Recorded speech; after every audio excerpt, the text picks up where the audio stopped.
America, Iran രണ്ട് ശക്തരായ രാജ്യങ്ങൾ ഏറ്റുമുട്ടിയാൽ ആർക്കാകും വിജയം?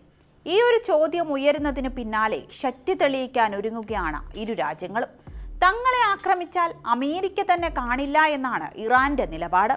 എന്നാൽ അമേരിക്ക ആകട്ടെ ഖമേനിക്കെതിരെയുള്ള ഇറാന്റെ പ്രക്ഷോഭത്തിൽ എരുതിയിൽ എണ്ണയൊഴിക്കുന്നുവെന്ന തരത്തിലുള്ള വാർത്തകളും അവിടുന്ന് തന്നെ പുറത്തു വരുന്നുണ്ട്. വെനസ്വേലൻ മുൻ ഭരണാധികാരി നിക്കോളാസ് മഡൂറോയെ പിടികൂടിയ സംഭവത്തിന് പിന്നാലെ ഇറാനാണ് അടുത്തത് എന്നാണ് അമേരിക്കയുടെ ഭാഷ്യം. ഇറാനിലെ ഭരണകൂടം വലിയ തോതിലുള്ള ആഭ്യന്തര പ്രക്ഷോഭങ്ങൾ നേരിടുന്ന സാഹചര്യത്തിലാണ് ട്രംപിന്റെ ഈ നീക്കം. എന്നാൽ മേഖലയിൽ മുൻകാലങ്ങളിൽ അമേരിക്ക നടത്തിയ ഇടപെടലുകൾ പരാജയപ്പെട്ട ചരിത്രം നിലനിൽക്കെ ഇറാനിലെ സൈനിക നീക്കം എത്രത്തോളം പ്രായോഗികമാണെന്ന ചോദ്യം വാഷിംഗ്ടണിൽ ശക്തമാകുന്നു. എന്നാൽ ഇറാനെ ആക്രമിക്കാൻ വിവിധ സാധ്യതകൾ ട്രംപിന് മുന്നിൽ വെച്ച് പെന്റഗൺ രംഗത്തെത്തിയിട്ടുണ്ട്. ആണവ മിസൈൽ കേന്ദ്രങ്ങൾ ലക്ഷ്യം വെക്കുന്നുവെന്ന തരത്തിലുള്ള റിപ്പോർട്ടുകളും പുറത്തു വരുന്നുണ്ട്. എന്താകും അമേരിക്കയുടെ പുതിയ പ്ലാൻ? അതിനെതിരെ ഇറാൻ എന്താകും സ്വരുക്കൂട്ടുന്നത്? മിസൈലുകൾ സജ്ജമെന്ന് ഖമേനി പറയുമ്പോൾ പശ്ചിമേഷ്യ ഇനി വീണ്ടും ഒരു യുദ്ധത്തിനാണോ സാക്ഷ്യം വഹിക്കാൻ പോകുന്നത്? ട്രംപ് ഒന്ന് മൂളിയാൽ, അമേരിക്ക ഇറാനിലേക്ക് ഇരച്ചു കയറിയാൽ ലോകം ഒരു യുദ്ധകാഹളമാകുമോ? നോക്കാം വിശദമായി. ഞാൻ ലക്ഷ്മി. ഇസ്രയേലുമായുള്ള 12 ദിവസത്തെ യുദ്ധത്തിൽ ഇറാന്റെ സൈനിക ശേഷിക്ക് നാശനഷ്ടങ്ങൾ സംഭവിച്ചിട്ടുണ്ടെങ്കിലും ഏകദേശം 2000 ഹെവി ബാലിസ്റ്റിക് മിസൈലുകൾ ഇറാന്റെ കൈവശമുണ്ടെന്നാണ് കണക്കാക്കപ്പെടുന്നത്. അങ്ങനെയെങ്കിൽ ഇറാനിൽ ആക്രമണം നടത്താൻ അമേരിക്ക ഒരുക്കി വച്ചിരിക്കുന്ന പ്ലാൻ ഫലവത്താകുമോ എന്നാണ് അറിയേണ്ടത്. എന്നാൽ ഇറാനിൽ ആക്രമണം നടത്തുന്നതിന് അമേരിക്കൻ പ്രസിഡന്റ് ഡൊണാൾഡ് ട്രംപിന് മുന്നിൽ പെന്റഗൺ വിവിധ സാധ്യതകൾ അവതരിപ്പിച്ചുവെന്നും റിപ്പോർട്ടുണ്ട്. ആണവ കേന്ദ്രങ്ങളും മിസൈൽ കേന്ദ്രങ്ങളും ആക്രമിക്കാനുള്ള സാധ്യതകൾ പരിഗണനയിൽ ഉണ്ടെന്നാണ് റിപ്പോർട്ടുകൾ വ്യക്തമാക്കുന്നത്. ഇറാന്റെ ആഭ്യന്തര സുരക്ഷാ സംവിധാനങ്ങൾ മാത്രം ആക്രമണ ലക്ഷ്യമാക്കുന്നുവെന്നും പരിഗണനയിലുണ്ട് എന്നും റിപ്പോർട്ടുകൾ പറയുന്നു.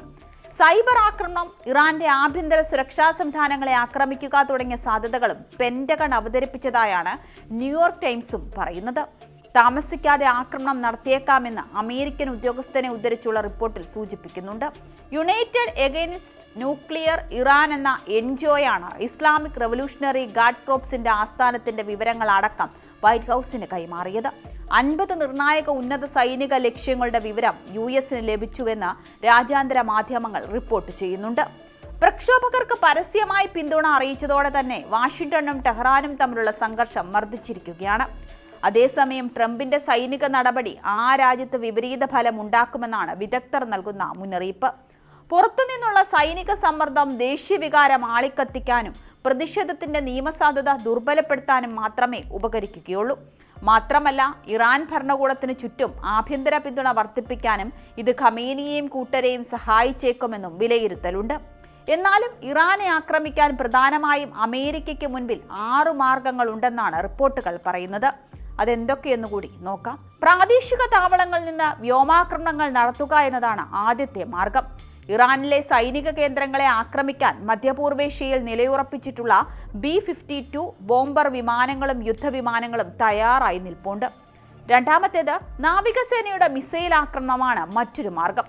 പേർഷ്യൻ ഉൾക്കടലിൽ തയ്യാറായ വിമാനവാഹിനി കപ്പലുകൾ, ഡിസ്ട്രോയറുകൾ, അന്തർവാഹിനികൾ എന്നിവയിൽ നിന്നെല്ലാം ഇറാനിലെ അടിസ്ഥാന മേഖലകളെ ലക്ഷ്യമാക്കി ക്രൂയിസ് മിസൈലുകൾ തൊടുക്കാൻ കഴിഞ്ഞേക്കും. മൂന്നാമത്തേത് ഡ്രോൺ ആക്രമണങ്ങളിലൂടെയും ഇറാനിൽ പ്രഹരമേൽപ്പിക്കാൻ യുഎസിന് കഴിഞ്ഞേക്കും.